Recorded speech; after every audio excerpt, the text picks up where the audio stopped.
Hello বন্ধুরা, study motivation YouTube চ্যানেলে তোমাদের সকলকে স্বাগত।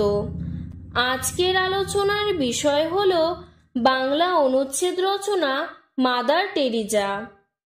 করুণাময়ী জননী মাদার টেরিজা যুগোস্লাভিয়ার স্কোপেজ শহরে 1910 খ্রিস্টাব্দের 26শে আগস্ট জন্মগ্রহণ করেন।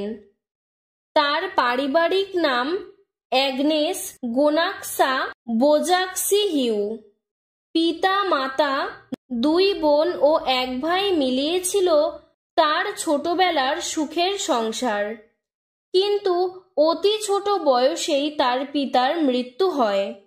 খুব কম বয়সেই তিনি সন্ন্যাস গ্রহণ করেন। মাত্র 19 বছর বয়সে তিনি কলকাতায় আসেন এবং এখানের এক বিদ্যালয়ে ভূগোলের শিক্ষিকার চাকরি গ্রহণ করেন।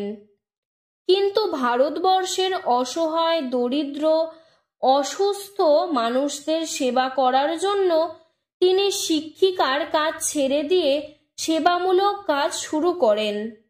ধীরে ধীরে মিশনারিজ অফ চ্যারিটি নির্মল হৃদয় নামের সেবামূলক প্রতিষ্ঠান গড়ে তোলেন।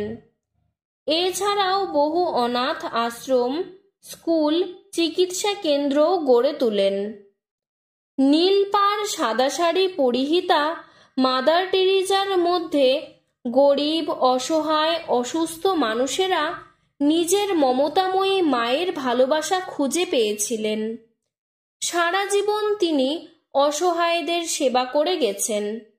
দেশ ও বিদেশ থেকে বহু পুরস্কার দিয়ে তাকে সম্মান জানানো হয়েছে।